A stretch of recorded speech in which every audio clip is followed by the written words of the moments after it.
కొద్దిగా డ్రగ్స్ మీద బ్రీఫ్ అందరూ వచ్చారా? వచ్చారు.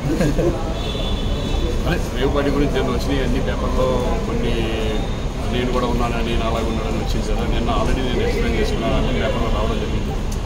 కానీ మీరు కూడా ఇటువంటి ఇన్సిడెంట్లు రాయడం ఎందుకంటే మంచిది, ఎందుకంటే పబ్లిక్ అవేర్నెస్ సొసైటీ బాగుకోవడం నుంచి మీరు అన్ని హైలైట్ చేసి వస్తే ఉన్న యూత్ డెఫినెట్గా దాన్ని చూసి నేర్చుకుంటారు. సో ఒకటి ఏంటంటే నేను మీ ద్వారా నేను అనేది ఏంటంటే ఫేక్ న్యూస్ని మాత్రం ఒక పర్సన్ మీద రాయొద్దు అనేది నేను రిక్వెస్ట్ చేస్తున్నాను.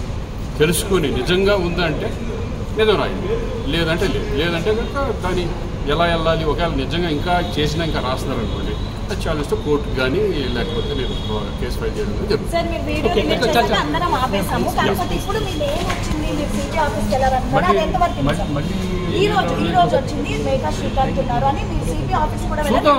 ఒకవేళ నిజంగా ఎవరన్నా రాస్తే నేను డైరెక్ట్ కోర్టుకి వెళ్తాను, కోర్టులో తెచ్చుకుంటాను, నేను ఫైల్ చేస్తాను.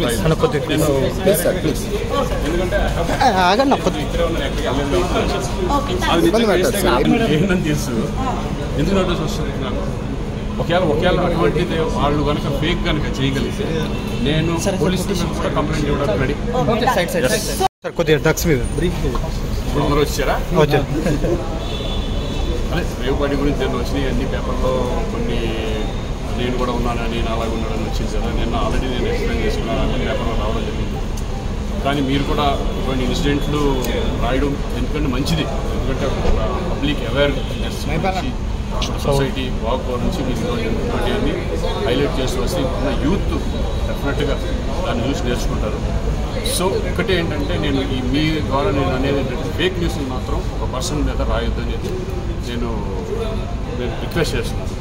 తెలుసుకొని నిజంగా ఉందంటే నిజం రాయండి, లేదంటే లేదంటే కనుక దాన్ని ఎలా వెళ్ళాలి, ఒకవేళ నిజంగా ఇంకా చేసినా ఇంకా రాస్తున్నారు అనుకోండి, అది చాలా కోర్టుకు కానీ లేకపోతే నేను కేసు ఫైల్ చేయడం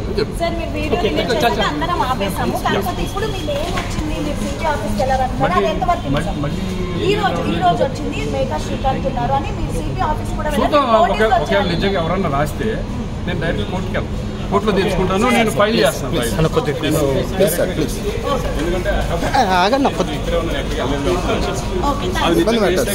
ఏంటని తెలుసు ఎందుకు నోటీస్ వస్తుంది నాకు. ఒకవేళ అటువంటిది వాళ్ళు కనుక ఫేక్ కనుక చేయగలిగితే నేను పోలీస్ స్టేషన్ కూడా కంప్లైంట్ ఇవ్వడానికి రెడీ.